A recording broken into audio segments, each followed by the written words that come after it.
I'm going to have to work harder to chase you away today.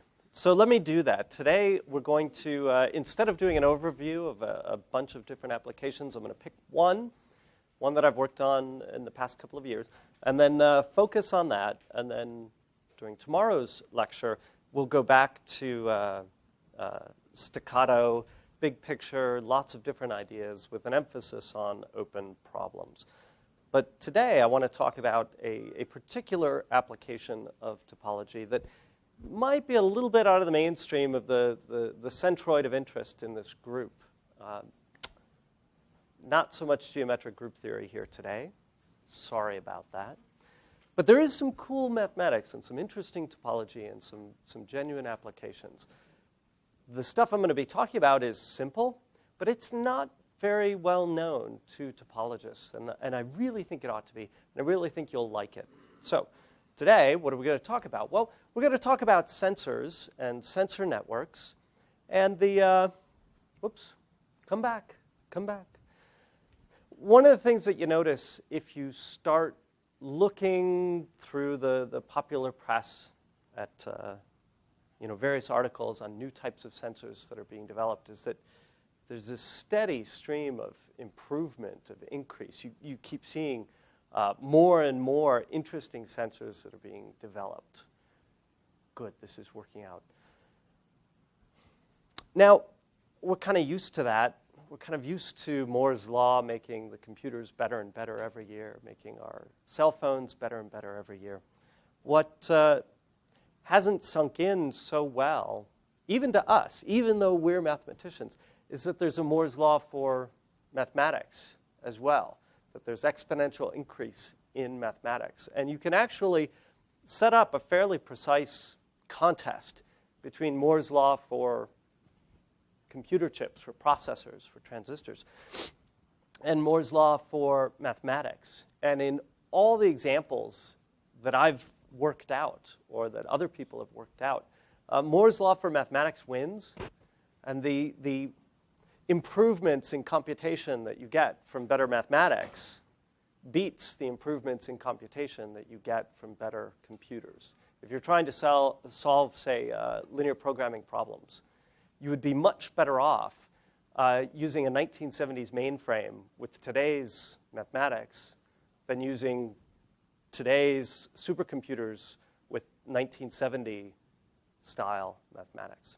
So with that in mind, what I want to talk about is a particular, why is this thing keep clicking? Sorry, I must be hitting a button somewhere. I want to talk about a particular type of mathematics that's going to be strangely well suited to problems in sensor networks, even though it doesn't seem to have anything to do with it as well. It's an integral calculus that's based on Euler characteristic.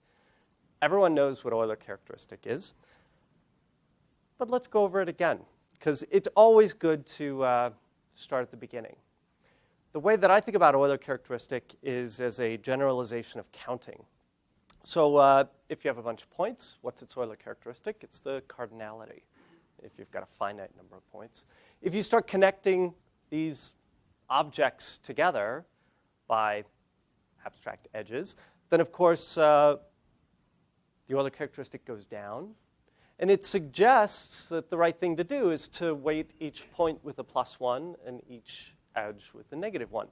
If I were to ask my kids how many blobs are here, they would look 1, 2, 3, 3 blobs. It's still just counting. But of course, once you start making cycles, then doing things algebraically doesn't seem to work anymore. I still only have 3 things, but the algebra tells me to decrease the Euler characteristic by 1. That's your first hint that Euler characteristic is counting something more than just connected pieces. It's also counting the number and types of holes that you have in your space. Now, we know that that's because Euler characteristic has a homological definition. But if you didn't know that and you were trying to motivate the right definition of Euler characteristic, you would say, well, if I fill in that cycle, then I'm back to 3 pieces, none of which have any holes. The Euler characteristic ought to be 3. We should weight those 2-dimensional pieces with weight +1. OK, so this motivates the combinatorial definition of Euler characteristic as the alternating sum of the number of cells that you have, weighted by the dimension of the cells. Now, you and I are used to thinking about the homological Euler characteristic, where we're counting the number and types of holes inside the space. This is not the Euler characteristic that we're going to use today. This is a great Euler characteristic. It's homotopy invariant. It's wonderful. It does all the things that we want, except for one thing. And I'll tell you what that is in a minute. We are going to use, without fail, the Euler characteristic that's based on cohomology with compact supports. This is not a homotopy invariant, but it is a homeomorphism invariant, which is going to be good enough for what we need. In particular, we want the real line to have Euler characteristic -1. Now, it is going to agree with the combinatorial version, but we're going to have to be a little bit careful not to do too much homotopy. Okay, great. The other tool that we're going to use today is sheaf theory. Now, this normally does not fall under the aegis of tools for applied mathematics. One of the points that I want to get across is that not just perspectives and language, but really tools from sheaf theory are very well poised to give lots of good applications. And I don't mean to string theory. I don't mean to algebraic geometry. I mean to real engineering type problems. Now, most people don't know a lot of sheaf theory. Most people don't like sheaf theory all that much. Even topologists that I know have a sort of a love-hate relationship with it. So we're not going to use anything that's too difficult. What's a sheaf? Well, it's kind of hard to draw a cartoon of a sheaf. This is the best I can do. It's something that assigns data to open sets in a space. And I'm choosing that word very carefully. Right? It assigns data to open sets in a space in a way that respects restriction. If I restrict the open set to a smaller open set, there's a well-defined way to restrict the data. And it respects gluing. If I have data over this set and data over this set, and the data agree on the overlap, there exists a unique, well-defined data, or datum, over the union. The canonical examples are things like continuous real-valued functions, stuff like that. And then sheaf theory is building up mathematics for going from these local patches of data to global data over a space. Gosh, when you use that language, it sounds strangely relevant to problems involving data, engineering systems, things like that. And I believe that it is very, very relevant. Okay, let's take those two tools, Euler characteristic, sheaf theory, do a little head-on collision, and pick up the pieces and see what we get. And what we get is an integral calculus based on Euler characteristic. Now, this is not original with me and my collaborators. This has a long history. I learned about this integral calculus from the topology world, from the sheaf theory world in particular. It's based on works in sheaf theory by McPherson and independently Kashiwara in the 1970s. But nobody really formulated what they did in terms of the language of integral calculus until the 1980s, when Vero, following McPherson, and Shapira, following Kashiwara, independently wrote papers saying, hey, look, here are these results in sheaf theory that have a very nice interpretation in terms of integration. There's a bit older history from the geometry and integral geometry community that doesn't have quite the generality, but really captures the idea. Applications of this theory have been pretty limited so far. Even a lot of topologists don't know much about it. There's been a little bit of work in the probability world by Adler and Taylor that essentially used this integral calculus, even though I'm not sure they realized they were using it. They were sort of reinventing it on their own. What I want to talk about today is what this calculus is and give some applications to problems in networks and data over networks. And it's going to, once again, return the favor by inspiring some interesting generalizations of this based on problems in data and networks. Okay, so let's stop talking about the history and start talking about what this calculus actually is. And if you haven't seen it before, you're in for a treat. This is really very simple, very elegant. You could teach it to undergrads, but it has connections to some really good, high-quality mathematics. Okay, one of the things that's true about the Euler characteristic is what falls out from Meyer-Vietoris. It's an inclusion-exclusion principle, or an additivity, if you like. The Euler characteristic of a union is the Euler characteristic of the pieces minus the Euler characteristic of the intersection. I think we all know this. Let's see. Well, you got to be a little bit careful. The Euler characteristic has to be well-defined for all these. So you better be working with nice sets, tame sets, finite simplicial complexes, something like that. Let's brush that under the table for the moment. Now, that's the same definition that we write down when we teach measure theory to our undergrads and beginning grad students. So what happens if you get out a hammer and bang on it and try to build an integration theory based on Euler characteristic? Well, you can't do the full sigma algebra thing because Euler characteristic is only finitely additive. You need some sort of finiteness. You can't do limits very well. But still, you can get pretty far down the road. We're going to have to get a little bit technical in order to build up something like a sigma algebra. And I spent a while thinking of the different ways to do this. I found a really, really nice way to set up the sigma algebra correctly. And a lot of people in the topology world don't know about this. But I think it's very much worth learning, even though it comes to us via the logic community and via model theorists. This is the notion of an O-minimal structure.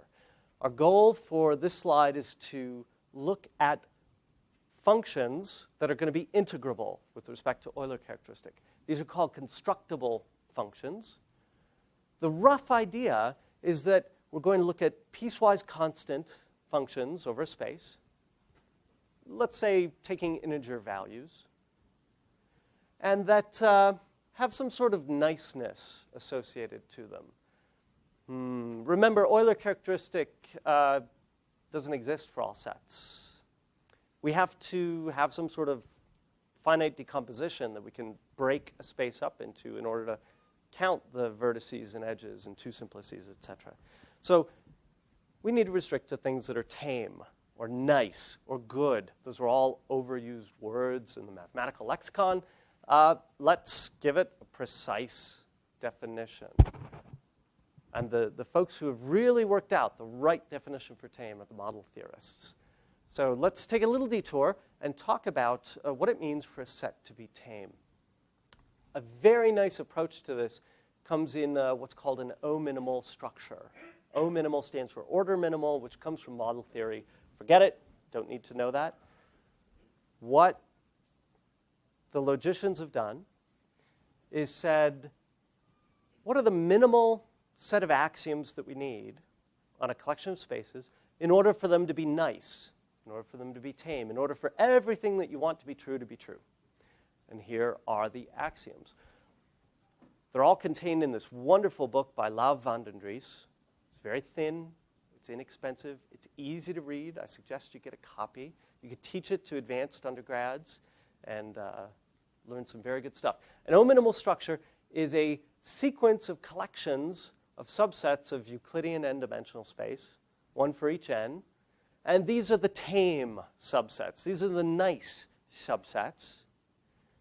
And what has to be true of these tame or nice subsets? Well, in each n, your collection is a Boolean algebra with respect to intersection and union and complement.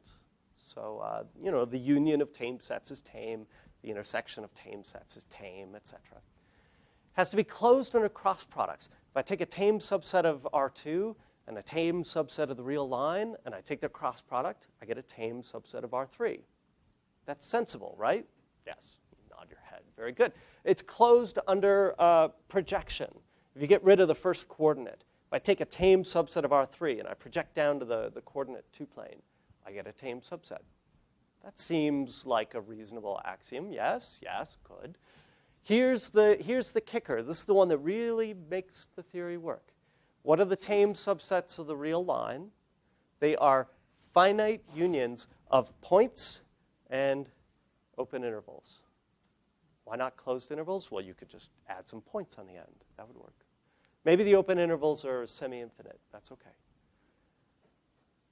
So just with these axioms, if you have a collection of sets that satisfies these four axioms, then you get what is called an O-minimal structure. And these are nice sets to work with. Examples would include semi-algebraic sets. An example might be the O-minimal structure of globally sub-analytic sets, if you like the analysis side more. If you're a computer scientist, you might like the O-minimal structure of piecewise linear sets. Doesn't matter. Whatever category you want to work with, algebraic geometry, computer science, analysis, doesn't matter. Pick your favorite. You can pick ones that are more exotic even. And then you work with it. These elements are the tame sets, the definable sets, the good sets. Then, just using these axioms, you turn the crank and you start proving theorems.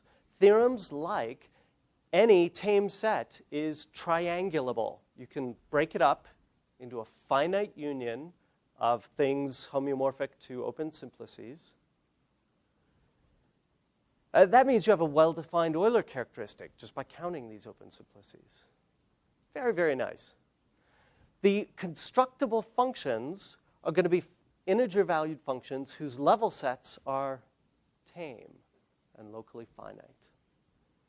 And this result means that any constructible function is going to be some finite linear combination of characteristic functions over nice tame sets. Open simplices, if you like. Again, this is a lot of technical language, but it's just to set up a good sort of sigma algebra for doing an integration theory where you can't take limits very well, where things have to be finite. Any questions on this? This is really a great book. I highly recommend it. Yes, in the back. So the S1 is kind of well-defined, but S2, are there... Yeah. You have choices. You have choices, right? You can pick different O-minimal structures. There are some exotic ones that I've not talked about.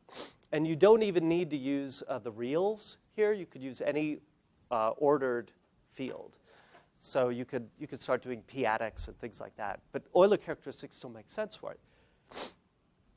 The idea is you want to make it field independent in deference to work in Motivic worlds, Motivic integration, where the field doesn't matter. But we don't need all that stuff. We could just think in terms of Euclidean space. That's fine. That's fine. OK, so that gives you a decent definition for what integration with respect to Euler characteristic is. If we look at the collection of constructible functions, we can get an explicit definition as follows.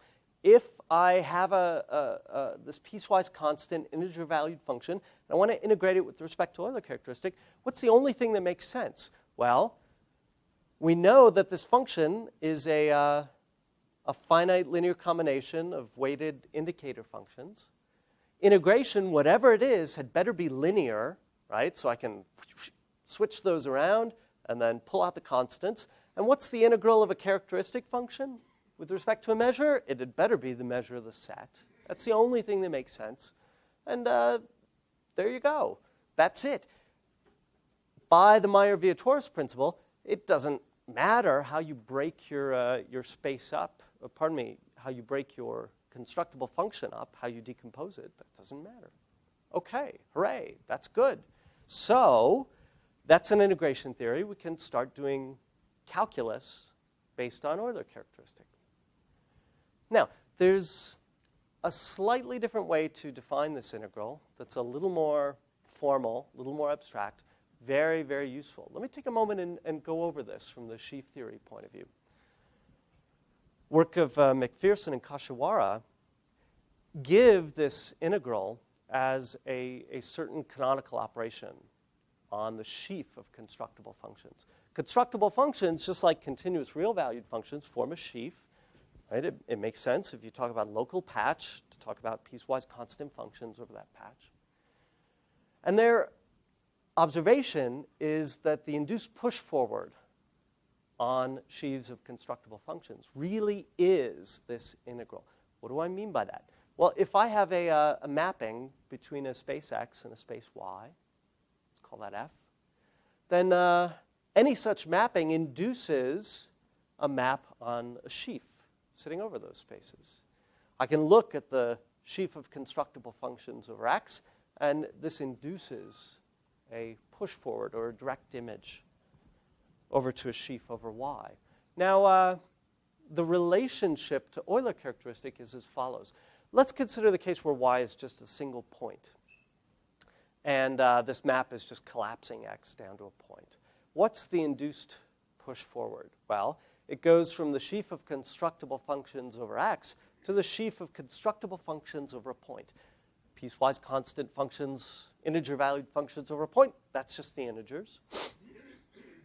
So I have some morphism from constructible functions to the integers that respects everything that a sheaf respects. It respects restriction. It respects the union of this, and the intersection, and the gluing. And that's really, if you dig down into the details, that's really just Euler characteristic. And so this induced morphism is integration with respect to Euler characteristic. Now, why is this a nicer definition than the explicit one, the one that you could teach to any undergrad student? Well, consider the following. If I have a mapping from x to y, and I compose it with a map that smashes y down to a point, then what happens? Well, the induced push forward on y is integration with respect to Euler characteristic over y. But of course, if I compose this, then here I get x going down to a point. This composition has to be integration with respect to Euler characteristic over x. What is this induced push forward? This has to be integration with respect to Euler characteristic over the fiber of the map, f. And what is that? That's the Fubini theorem that, again, we teach our students when we teach them calculus. If you have an integral over a product, you could integrate over the fibers, and then you can integrate over the base. That's the Fubini theorem. And that holds in this integration theory as well. And you get it for free just by general nonsense coming from push forwards. OK, great. There's a lot that you can do with this integration theory. You can start doing all the things you do in calculus, convolution, integral operators, things like that. Let's not go down that road, although it's a very interesting road. Let's take this very, very simple theory and look at how to do some applications of it. And I think my slides got a little mixed up here. I already talked about that. Sorry. Simple application of this calculus. Oh, sorry to all those in the listening audience. I just blew out the mic. There we go. All right. Let's set up a toy problem for which this calculus is going to be useful. And this toy problem has to do with counting, of course, because it's based on Euler characteristic. And it's going to be a target counting, because you got to count something. And I'm going to call those somethings targets. When I say toy problem, I really do kind of mean a toy problem. There are lots of toys that you can play with, lots of games you can play, that are really games about sensor networks. Battleship is a good example. Another good example would be this one. This is really a sensor networks problem. When you're playing Minesweeper, you're looking for targets, in this case bombs, and you interrogate the sensor network. And the sensor network tells you how many targets are nearby. And you know from playing this game that you can not only determine how many targets are nearby, but where they're located, just based on what the sensor network tells you. Even though these sensors are anonymous, they don't give you the identity of the targets, just the existence and the number. Now, there's really some interesting topology in this game. If you're a topologist and you think about it from the target's point of view, then each target has a footprint. It turns on all the sensors within one hop of that target. And so you get a cover by nice sets. And what the sensors really tell you is the depth of the cover. So you've got something like a check theory going on here, where you're looking at the depth of overlap. That's your first hint that there's something cool and topological about this game. Now we're going to change the rules of the game a little bit, make it a little bit more applicable to a realistic setting, but keep it kind of the same. We're going to have a network of sensors that count targets, but do so anonymously. They don't identify the target. They just tell you how many targets are nearby with some notion of nearness. So the colors here represent how many targets you see. I'm not going to assume a nice lattice because in practice what you tend to have is just sensors scattered around. I'm not even really going to assume that the sensors know where they are. They're just going to know who their neighbors are, some rough notion of proximity. Now, this doesn't look so easy. This doesn't look quite like a Minesweeper game. How many targets total are there?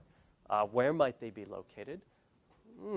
Not so easy to figure out until you start doing some stuff with Euler calculus.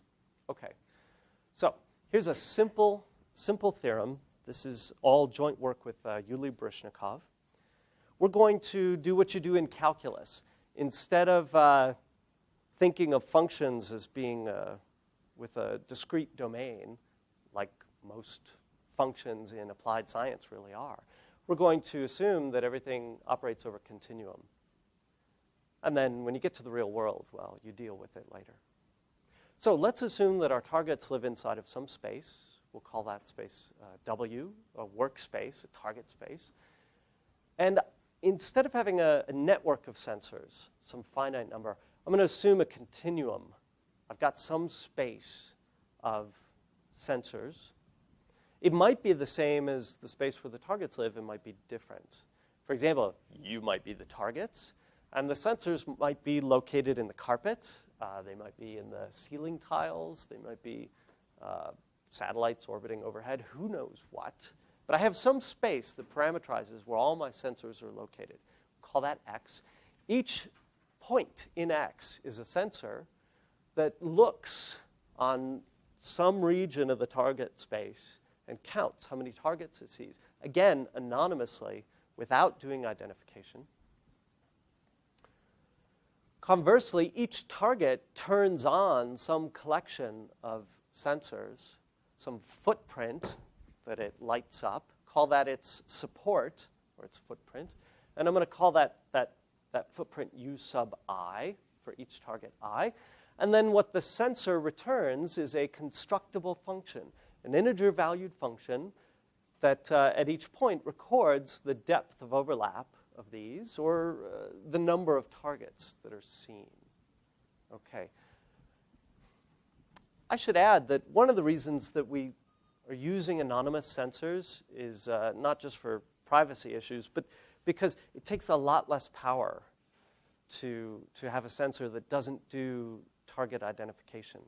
Identification is very, very expensive at the signal processing level, and power is really the resource that needs to be conserved in almost all sensor systems. Okay. Sure. Because you said something that the sensor space is maybe a continuum or something like that. Yeah. So then where would this finiteness be? In practice, you only have a finite number of sensors that form some network. But I'm going to prove theorems where the density of the sensors that you have is so high that you're approximating it by a continuum. Does that make sense? So, I might have 100,000 sensors woven into the carpet fibers, but I'm just going to pretend that the carpet is a plane, for example, and that there's a sensor at every single point. Physically, totally unrealistic, but so is all of differential calculus. But it's kind of useful. Okay.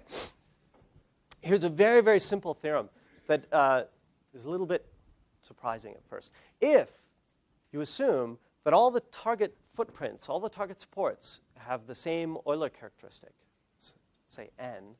Then, if you want to know how many targets you have, you just integrate your counting function with respect to Euler characteristic and normalize by this mass, by this weight of each footprint. Now, the proof of this is absolutely trivial. I could say do it as an exercise and, poof, you'd be done with it, because it's just the definition, right? What is the integral of this function? This function is a sum of indicator functions over the target supports. You know that you can always switch a sum and an integral sign, at least if you're doing things in the O-minimal world, because everything's finite. And then, even though you may not know anything about this integration theory, you know what the integral of a characteristic function is. It's just the Euler characteristic of the set. And each of those is n.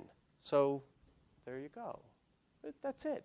But this is really a topological result. It doesn't depend on the geometry of the sets at all. It's just on their topological type. If your target footprints are contractible sets, no holes in them, then each of them has Euler characteristic 1, and you just integrate the function. We didn't actually believe this proof when we wrote it down, because we were sure that we would have to have some good condition on the cover or something like that. But no, it actually works. OK. Oh, whoops. I forgot something. I better make sure that n is not equal to 0, because if I divide by 0, I get in trouble. But, I mean, what are the odds of that happening? A set of measure 0. Those don't count. Except for the fact that in this theory, sets of measure 0 look kind of important, right? An annulus is a set of measure 0, no matter how big the annulus is.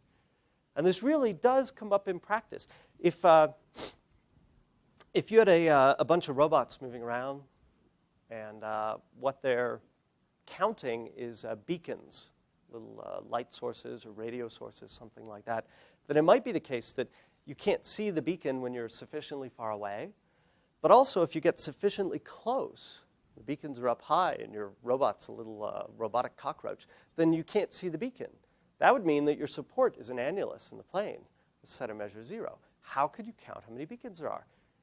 It seems ridiculous that anything could actually go wrong. I mean, if you look at this, here's a collection of annuli embedded in the plane. The green means 2, and the yellow means 1, and the white means 0. And you look at that, and you know that there are 4 annuli. But this integration theory can't tell that, except for the fact that there might be 6 annuli.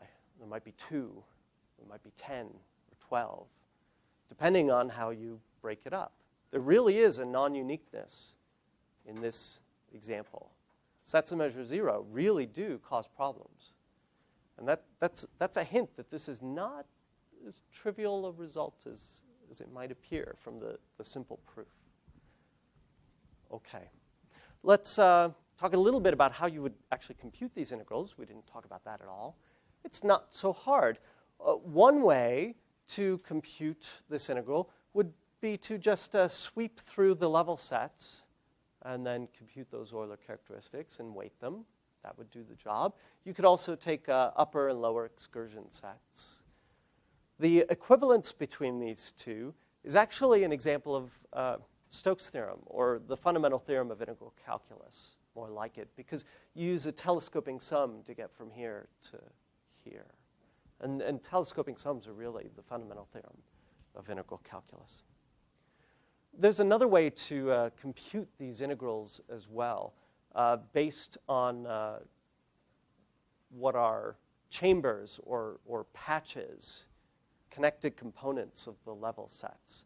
And you're really just taking a weighted sum of the Euler characteristics of those pieces. This is interesting. This has a more index theoretic feel to it. In all of these, though, you have to be a little bit careful about how you compute Euler characteristic, because again, it's not the homological Euler characteristic that you're thinking of. Let me do a simple example. If I have a positive valued function, or a non-negative valued function, rather, then a simple formula for computing would be just the sum of the Euler characteristics of the upper excursion sets. So if I draw these patches, your brain is really good at looking at that and seeing there's 7 patches. There you go. If you remove the colors, it's, you know, slightly less easy to see, but it's still easy to see how many patches there are. They're all contractible blobs. So the integral with respect to Euler characteristic had better give me 7. If I follow this formula, what I do is I look at the Euler characteristic of the set of sensors that are turned on at first. Well, that's a blob with 2 holes in it, Euler characteristic -1. And then I start sweeping through the different levels and computing the Euler characteristics of these upper excursion sets. And of course, that's easy to do. And since everything's finite, eventually I run out of space. I add these up, and I get the correct answer of 7. Now again, it's easy because you've got this global computation, but of course everything is locally computable. A sufficiently fine network could conceivably do this computation. If we look at it from a more index theoretic point of view, I have to look at each of these patches, these chambers, and compute the Euler characteristic. Now you're thinking, well, that's easy. This has Euler characteristic 1, and Euler characteristic 1, and Euler characteristic 1, and these are all simple, except for maybe this one. But you're not quite right. Most of these chambers have Euler characteristic 0 because they're not compact, right? They don't contain all the elements of their boundary. And this is Euler characteristic using cohomology with compact supports, right? This is a sheaf theoretic Euler characteristic. And it makes a difference. It makes a difference. So, for example, these patches where the function takes on its maximum value have Euler characteristic +1. And then here, where the Euler characteristic takes on a local minimum value, where the function takes on a local minimum, the Euler characteristic is +1. You've got some -1 values. If you add up the function values times these indices, then you wind up getting the correct answer again. Okay. Let me talk about some ways that you could use this that aren't entirely obvious from the statement of the theorem. So one would have to do with time-dependent phenomena. Let's say that you had lightning strikes somewhere and sets off a big boom. That sound wave is going to propagate over a large area. And if you're standing somewhere a mile or 2 away, eventually you hear boom. And you say, aha, there's a lightning struck somewhere.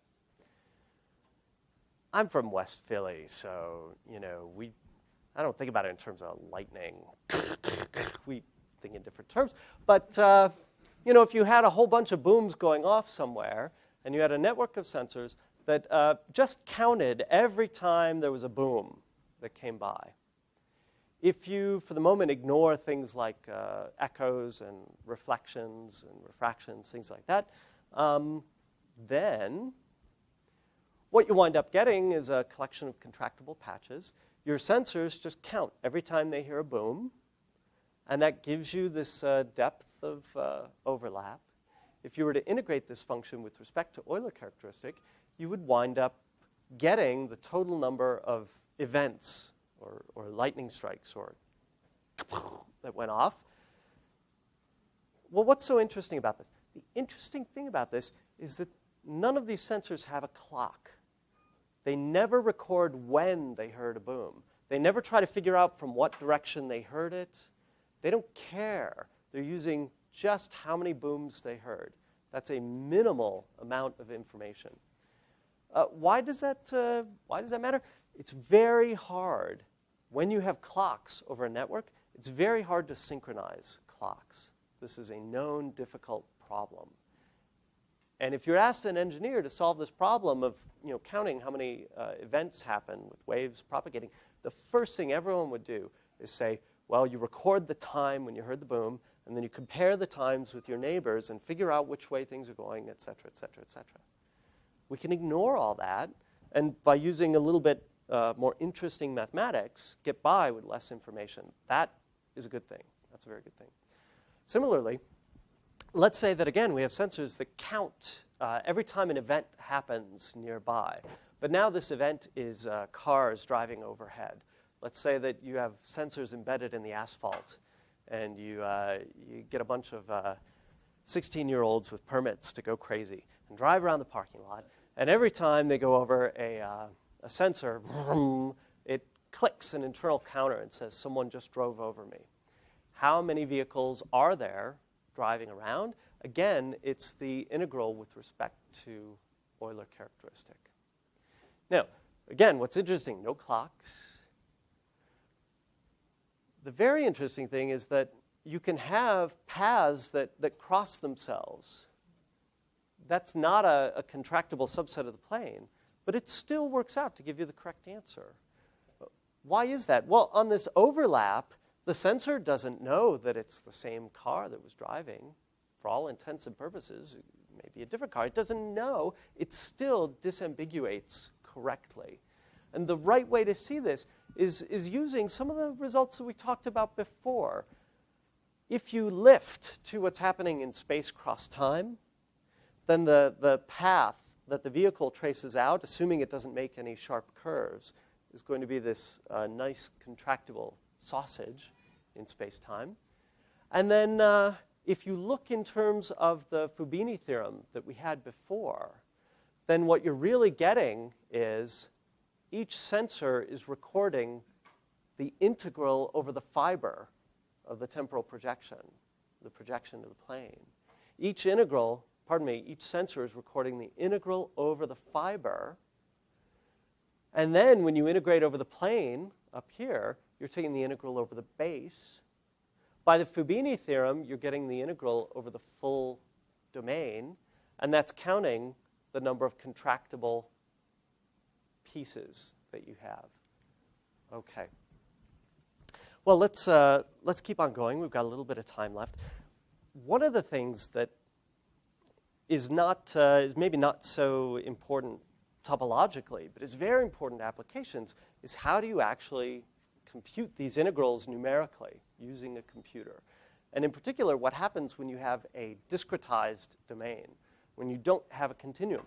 This problem is easy. You look at that, you can see the answer.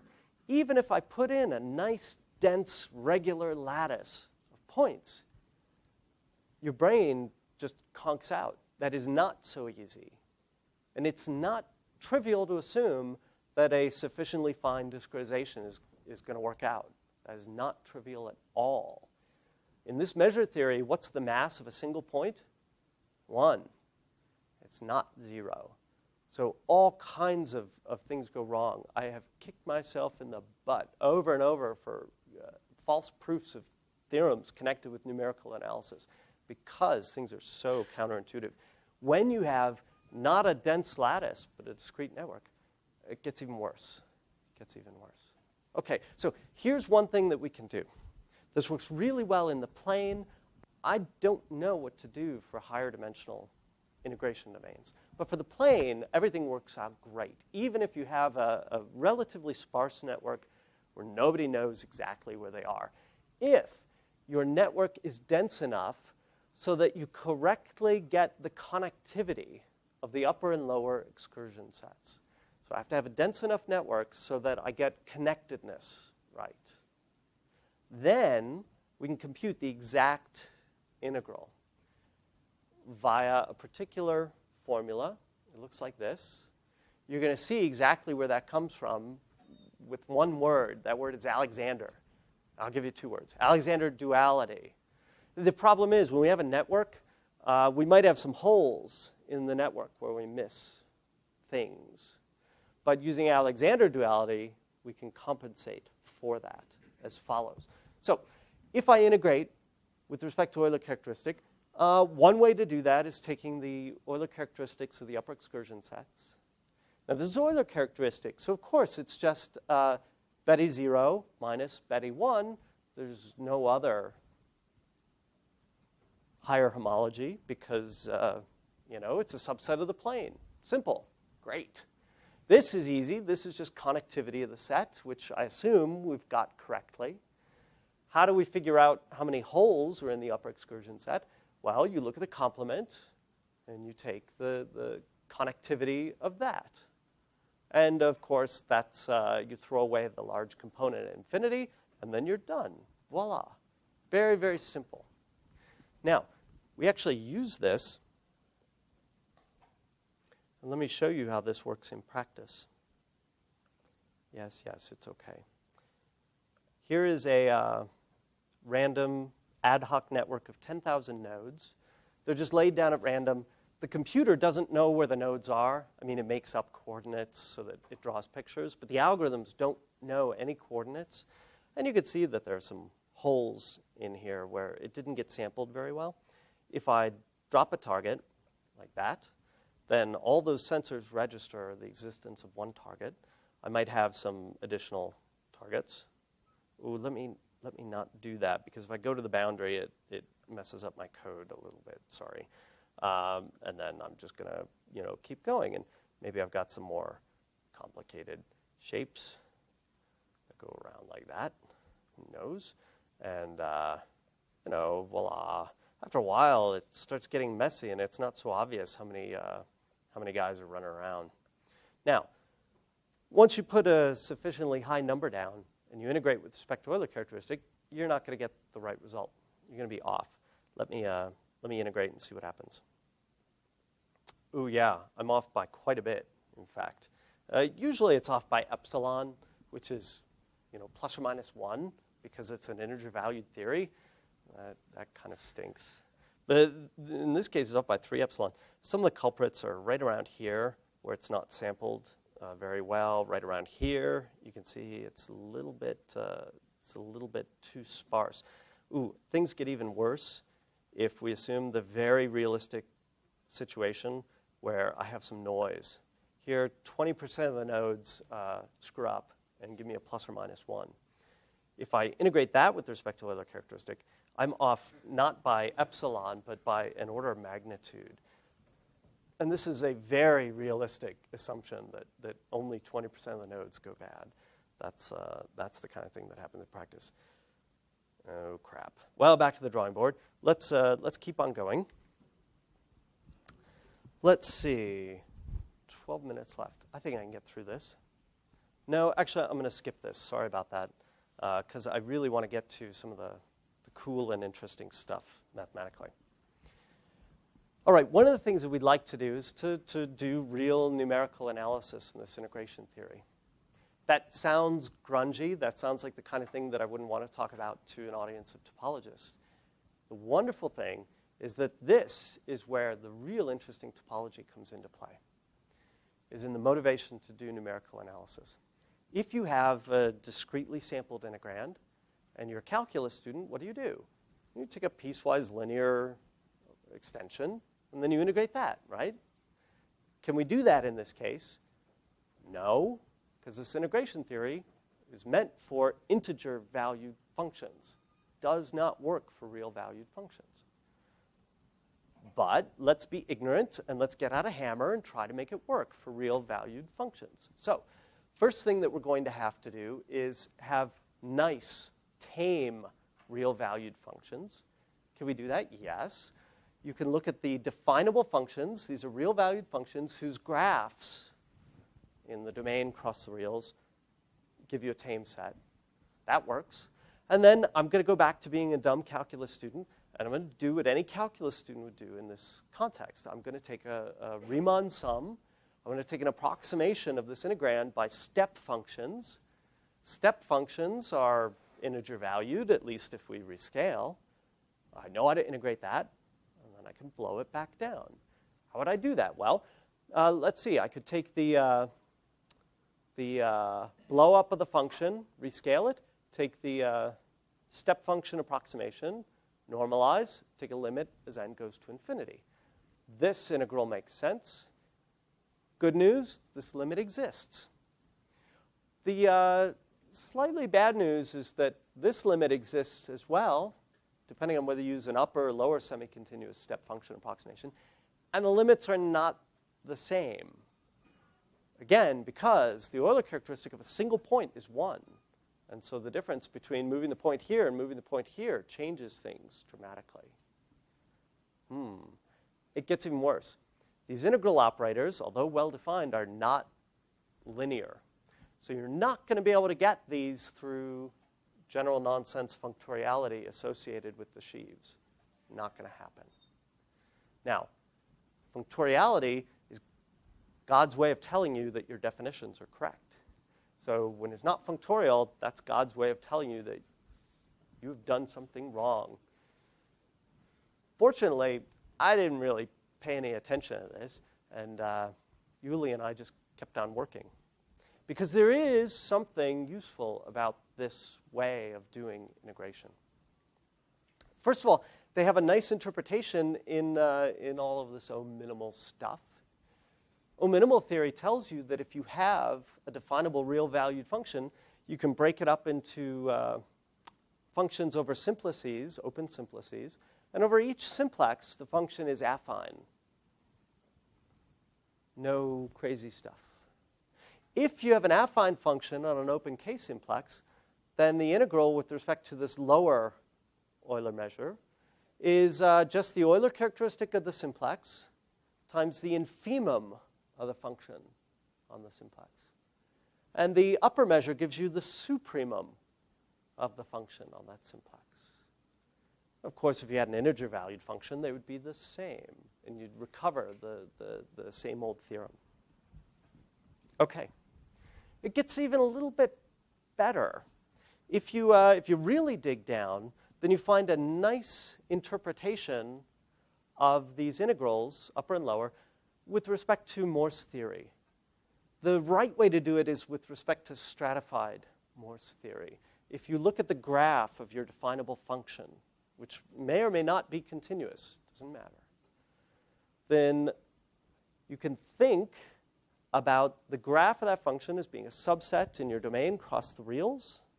It's going to be a stratified set, thanks to O-minimal theory. Stratified Morse theory gives you ways of talking about things like critical points and the Morse index of critical points for a stratified set, in this case, the graph of our function. And if you look at the two directions associated with your graph axis, and think about those as Morse functions on these sets, then the integrals with respect to Euler characteristic, upper and lower, are really just integrating these stratified Morse indices weighted by the function values, and then integrating these with respect to plain vanilla Euler characteristic. These are complicated formulae. Let me blow it down to a very, very simple and understandable level. Let's say that you had a nice, smooth, non-degenerate Morse function on an n-dimensional manifold. Then what these integrals with respect to upper and lower Euler measure are really just weighted sums of the function values over the critical points. So I'm looking at the critical values, summed up, weighted by the Morse Euler index, if you like, -1 to either the Morse co-index or the Morse index, depending on whether you're upper or lower. So if you had a Morse function over a two-manifold, then the integral with respect to Euler characteristic would be the sum of the maxima plus the sum of the minima minus the sum of the saddles. That's not at all obvious from the definitions of these integrals at all. And it's a very, very cool connection to Morse theory that it comes as a bit of a surprise, And it also tells you that these integrals are generalizations of total variation. Because if you were over a one-dimensional domain, then it would be the sum of the maxima minus the sum of the minima. And that's really related to total variation. So are you doing Euler integration there on a manifold instead of just on Rn? So these are over manifolds. It doesn't matter whether you're talking about manifolds or Rn, as long as they're finite dimensional, because you could always embed a manifold in a higher Euclidean space, and then that's a Tame subset, et cetera, right? But you don't need that when you do things in the stratified context. Your domain doesn't have to be a manifold, and your function doesn't have to be continuous. As long as it's definable, that's enough. Yeah. Okay, so at this point, you start turning the crank. You can spit out a whole bunch of interesting and useful formulae for computation that relate these integrals to Lebesgue integrals, that relate it to Morse theory. There's a nice duality between this upper and lower measure that's really just a manifestation of Poincare duality. You're flipping the function upside down, just like when you do Morse homology, something like that. And although the Fubini theorem fails in general, there are versions that you can get away with. Let me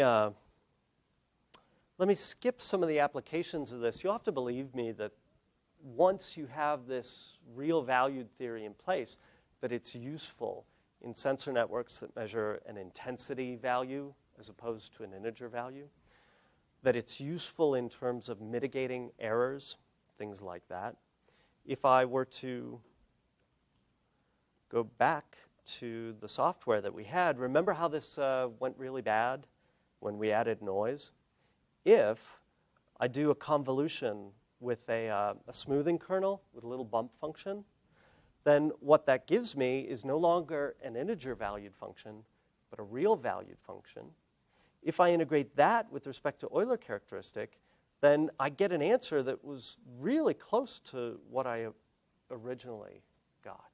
Again, it's not the correct answer. In many cases, it didn't work out this time, but in many cases, it gives you a better answer than what you started off with originally, if you add noise and then smooth it out. All right. Let's see. Going back. Sorry for the delay.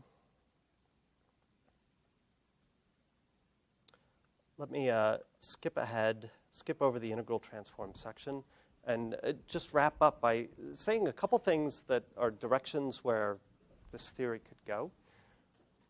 Probably the biggest and most important question is what happens when you try and integrate data that's not integer valued and not real valued, but more complicated. What I'd really like to be able to do is integrate logical valued data. I have sensors that say I see 5 targets, and 3 of them are red, and 1 of them is definitely blue, and the other one might be red or blue, I'm not sure. You can encode those as logical statements, as polynomials, if you like. And now I want an integration theory that can integrate more complicated data. Fortunately, there's something out there that seems to be relevant. This is the Motivic integration theory, which is probably more well known to the algebraic geometry community than to the topologist community. But I hope I've convinced you with this very, very baby version of Motivic integration with respect to Euler characteristic, that this is something that has some cool topology sitting inside of it.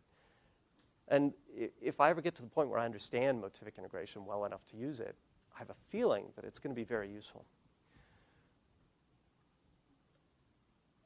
Euler measure is one of the simple examples of something called a Hadwiger measure, or a mixed volume, or a Quermas integral, or 10,000 other names, for interesting valuations on sets. What we've done is we've lifted Euler characteristic from a measure on sets to a measure on distributions over sets.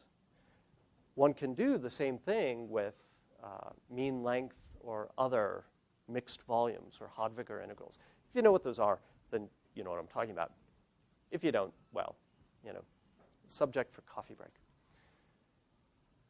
There are lots of other topological invariants out there that are defined for sets.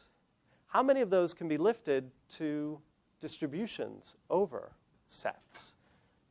Yulia Bershakov and I have done so with the Lusinec-Schneemann category. I have a feeling that there are other interesting invariants out there that can be so lifted from sets to data. And of course, there's a host of very applied problems that I'd like to be able to solve involving numerical analysis mostly, that I feel is going to require some input from topology. All right, that's it. Thanks very much for your attention.